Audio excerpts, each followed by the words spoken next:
Man, I got about 3 or 4 days worth of helmet hair and helmet beard. But I made it to my little buddy Justin. Say hi, Justin. So the KLR has done fantastic.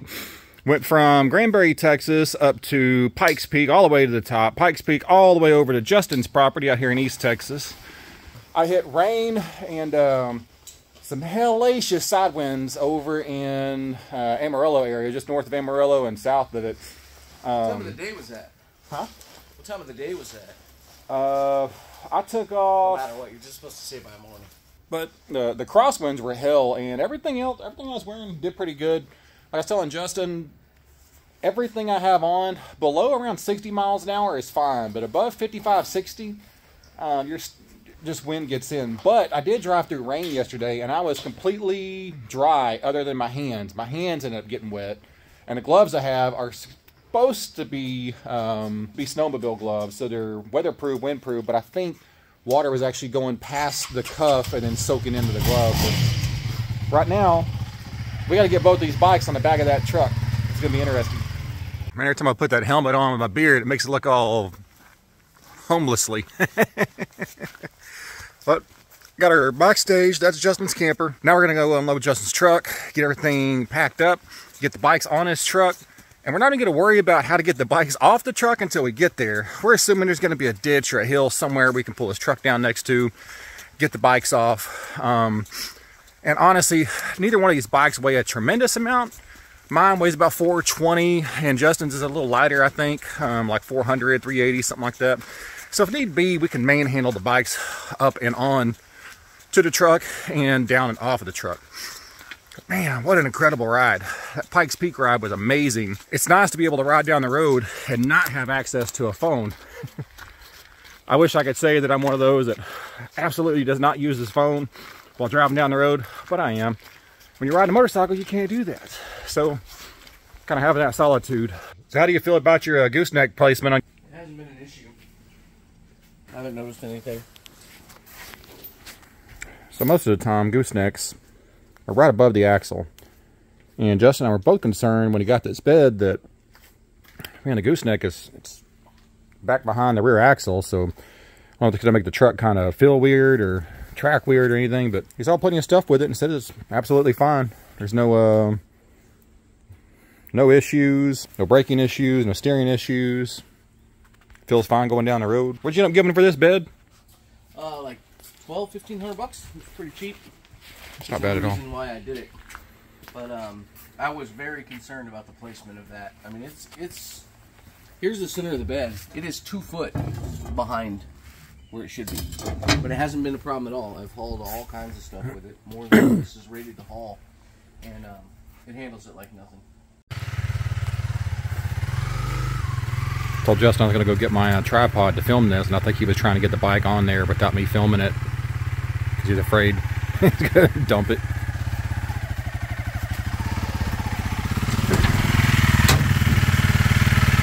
Nice. Yeah, but is it going to fit when there's a real bike on there? Need to get us 2 2x4s. No. And then put them in between the tire and right here. That way we're cinching down on 2x4s, not our suspension. You're supposed to cinch down the suspension. Like that's what you're doing, is compressing the suspension. No, I'm saying that if you put a 2x4 block in between your tire and here, then you're just compressing your tire. No, you want like the whole, like this is how you do it. You want the suspension to be compressed. Like your suspension is what's doing the good work, the Lord's work for you.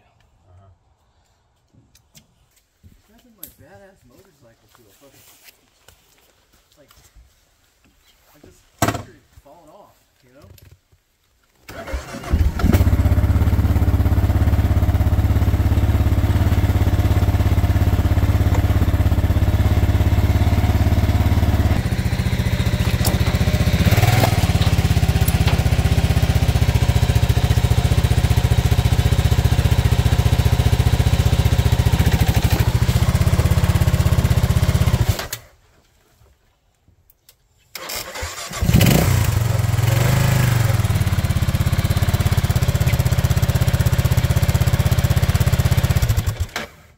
Well, they're on there.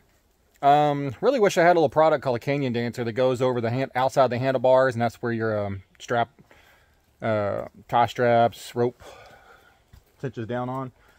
But we don't have one today, so it's going to have to work. All right, we got both bikes loaded up, ready to go. Truck's loaded, gassed up, fueled up, rather. Bikes are ready. Camper's ready. We're going to have to stop by a little convenience store and get a couple other things. Go ahead and top off both motorcycles, top off our fuel can, top off the truck, generator for the camper, get everything full, and then hit the road. Could be a hell of a trip. Judson's going to get stuck in the mud first, I got a feeling. Aren't you? Yeah. What am I doing? You're going to get stuck in the mud first. Well, I'm the guy he that rides a Honda, you know, so they're not heavy enough to and have enough power to get through mud. No, I'm the guy that's brave enough to actually go through it. Well, we made it a couple of miles, probably 10. Got to do a little body modification.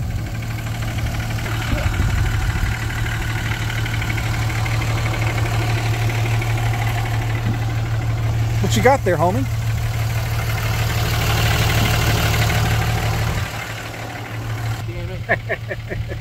Bro, you know what this is?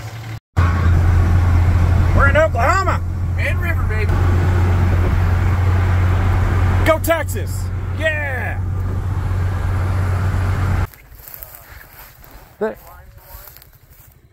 Yep. Left looks a little loose, but you got it, man. You're good.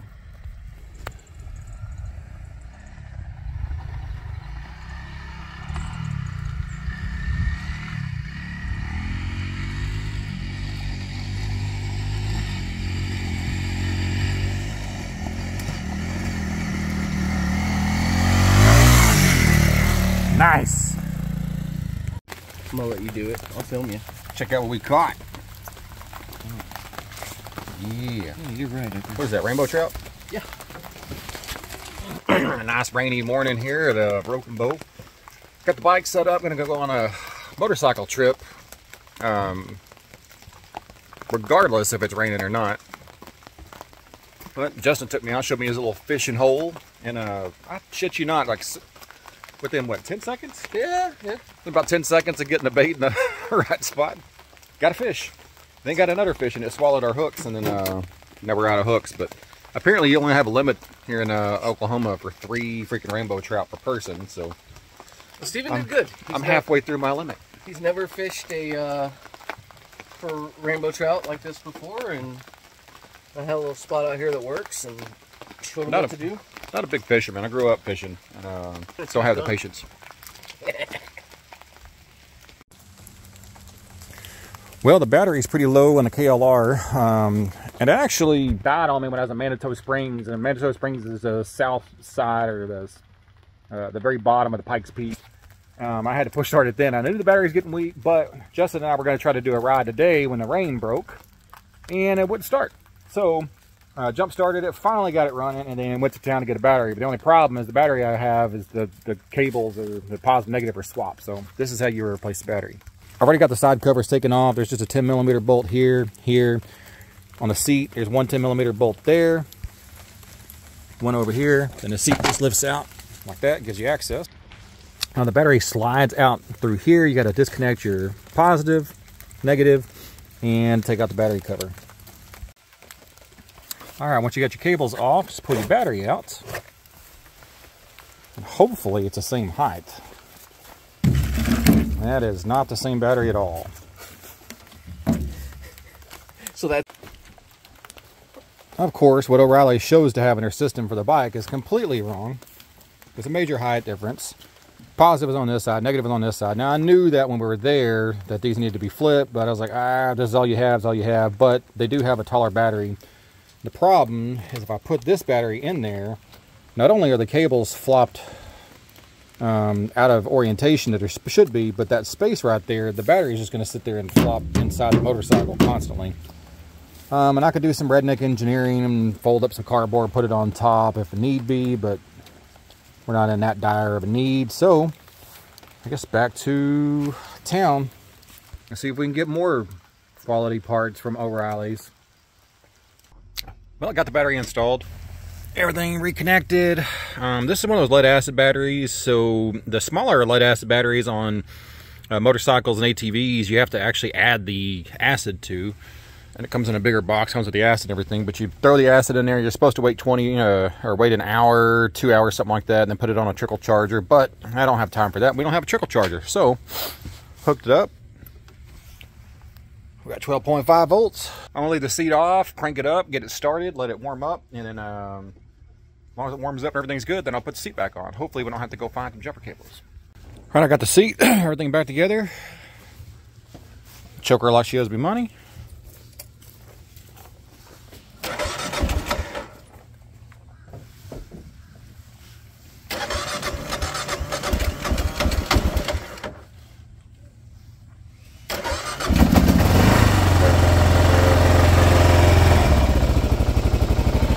She works. Next up, Justin and I are going to go hit the trails with him and hopefully find some dirt rock trails and not just super slick 100% mud. What a view, huh? We're in Broken Bow, Oklahoma, and a little high power line section rather, right of way. I went through another one a while ago and I went through it, but there were some spots that were like really soupy. It's like they just freshly built it or leveled it or something, because there's like a 4 or 5 inch thick layer of mud on top of everything. It wasn't that fun, but I'm gonna get all the way, hopefully, over to that big tall power line over there, see if we can get there. You'll see how this works. I don't think the audio is gonna work very well once the bike's running, but we'll see.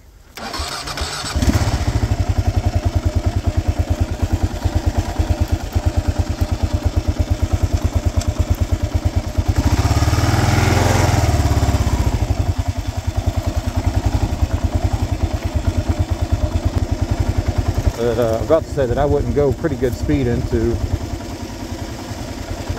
right here. It's like a little mud bog.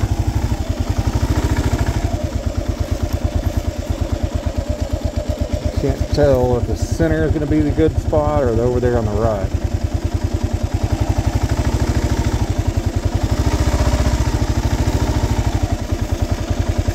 Feels like it's pretty rock hard, so I'm not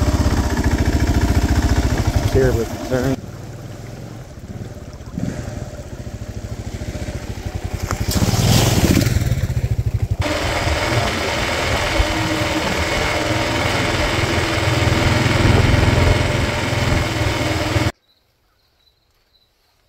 And you know, when trees are in the way, you never can get that view, but there's lakes out there and tops of hills.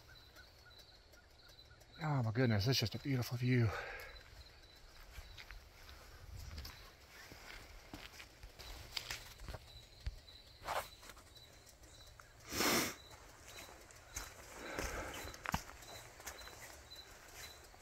Man. KLR's doing good. No problems. All right, boot's a little damp. I don't know, I don't feel dampness. It just feels heavy, like I could tell it's soaking up water, but my foot feels dry. Anyway, we're gonna get on. Looks like we got another little water hole right there.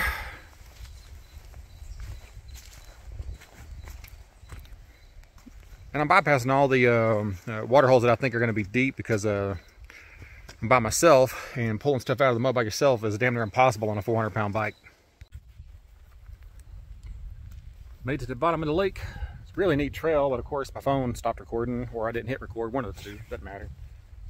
And the water's pretty clear.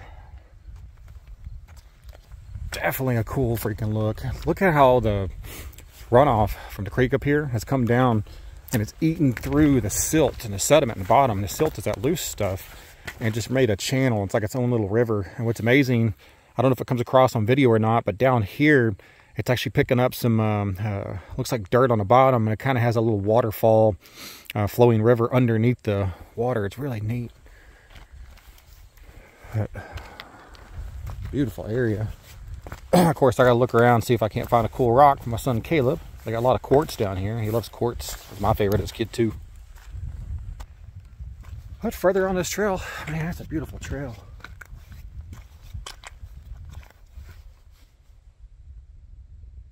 I'll just sit right here for a while. Contemplate. Think about what?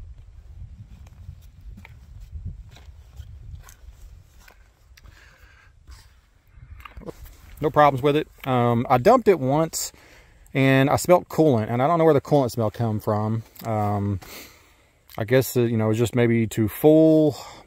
I don't know, but it purged a little bit out. And I've checked the level and it's fine. But my exhaust is still cracked. Now, there's a lot of controversy on the KLR forum and other forums that get onto and online about aftermarket exhaust. Everybody says that most of the slip-ons that you put are just pieces of crap that don't work, they don't last.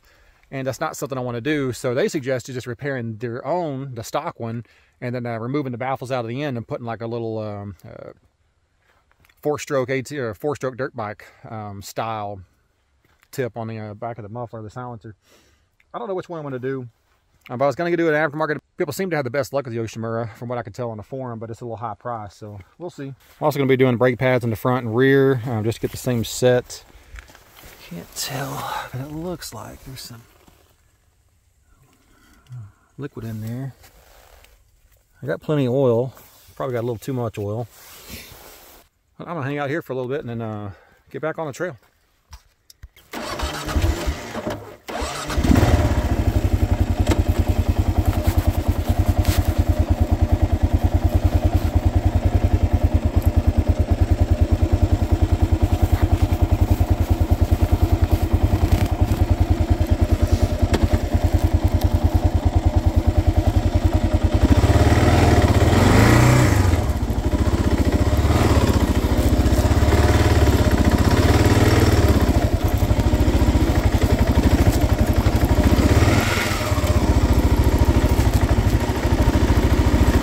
Getting started on loose rock is always a problem for me.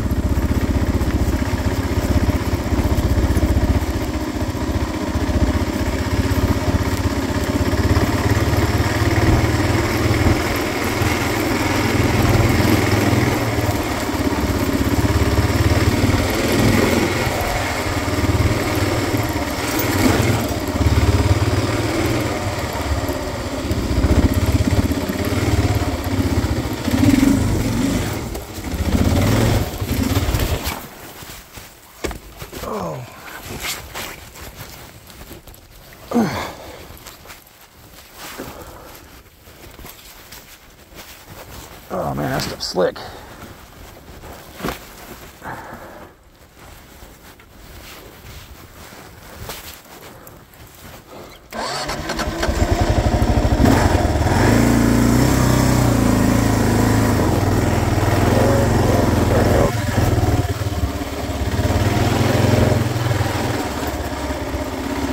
Yeah, that stuff's slicker than snot.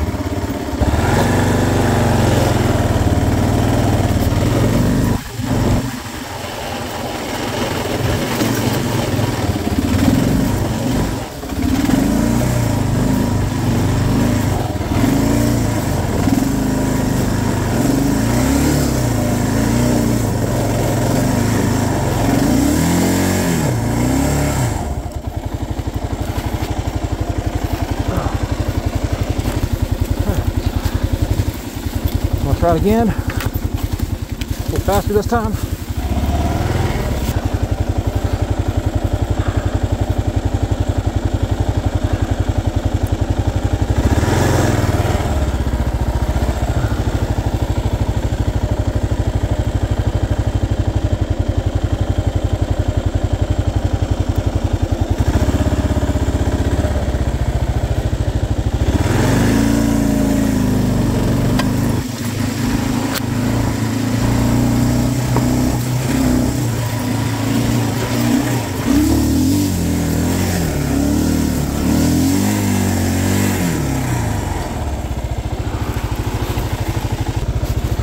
I think I'll do a third trip.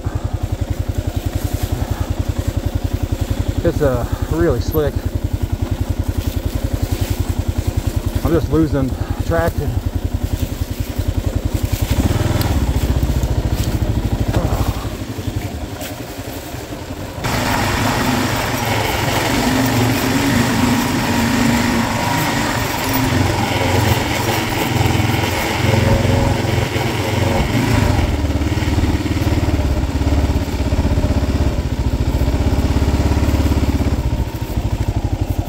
Just the end of it? I'm trying to look for a trail, but there's none.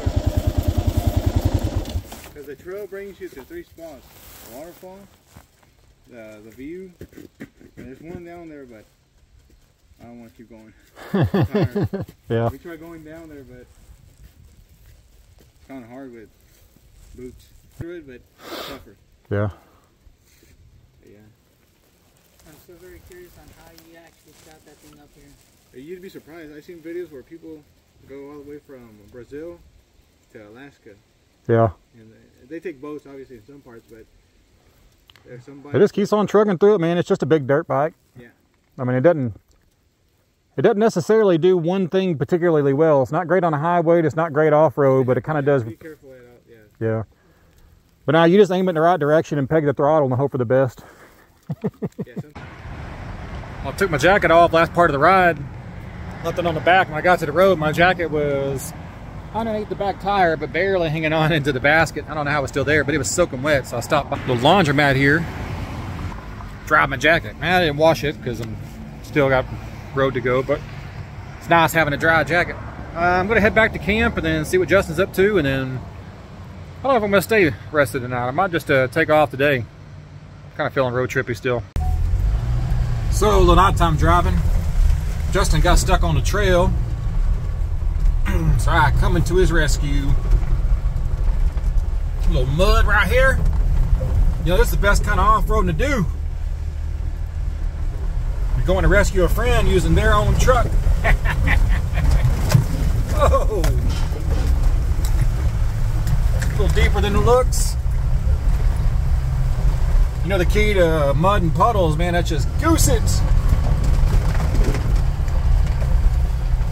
Now, famous last words. I just talked to Justin. He said, oh yeah, I got back here. It's my truck will be fine, you know. It'll do everything that I just did in my bike just perfectly fine. You won't even need 4-wheel drive.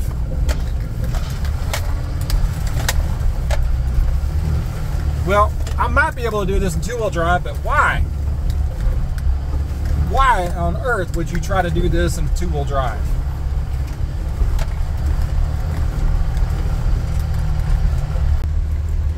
Still on the trail. You loop back. You thought that a trail went to the left and there was no trail there, so kept going down and it was going to try to reroute me and make me do a U-turn. But I figured out the trail that he's on and we're about a mile away, so we should be up there pretty soon. Alright, map says Justin should be up here about 0.2 miles. He's been calling me, but I haven't been answering. Focusing on off-roading.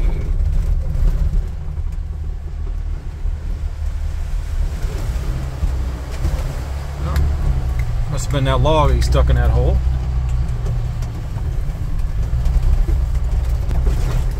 I see taillight reflectors.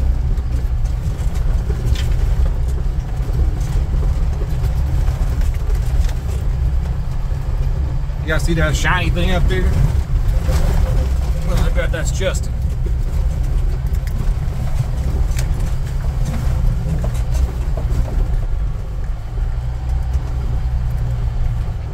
There he is. All right, well, we got Justin's bike. And we got Justin. There he is. I just wanted to get to this corner too, dude. Like, I actually got out. I was like, well, maybe if it'll just ride rough, I'll ride it. No. No, it stops.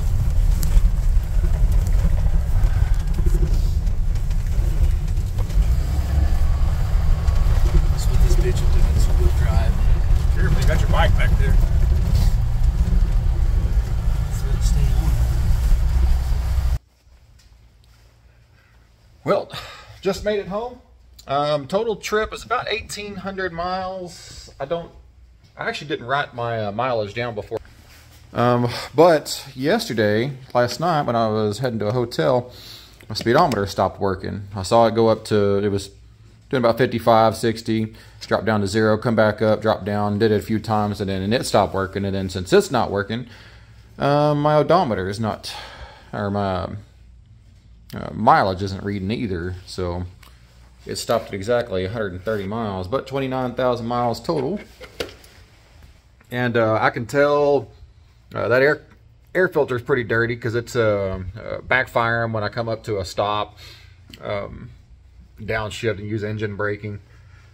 But it was a pretty fun trip. I went from Fort Worth to Amarillo, or Fort Worth to Childress to Amarillo to Raton, Mexico to Trinidad, Colorado to Manitou Springs, then Pikes Peak the next day, and from Pikes Peak all the way back to Amarillo. Stayed in Amarillo, then from Amarillo over to Justin's, and got to Justin's last Thursday evening. That was Thanksgiving. Justin and I took off Friday morning, went to Broken Bow, Oklahoma. I did a little off-road trail there. I got rained out a bunch there, but that's a beautiful freaking park. I'll definitely be going back to that one. And Broken Bow last night, back to Justin's over in near Tyler, Texas, and then got a hotel, woke up this morning, Tyler to Granbury. So it's a hell of a trip. Looking forward to the next trip, and I don't know where the next trip's going to be. I kind of want to do a trip that's warm, and I want to do another high mileage trip. I might look to see what weather's like in the southern, the Keys of Florida. It might be fun to ride down there. Do a little cross-country venture, but the only detractor from the whole deal is, man, hotel stays are expensive. I spent a lot of money on hotels, probably $400 or $500, and that was the most expensive part of the whole trip. All right, guys, hope you liked the video. I know it's not my normal mechanic video, but I figured you guys might want to see it, and I felt like sharing it. So hit the like button, hit the subscribe button, and get out and fix it.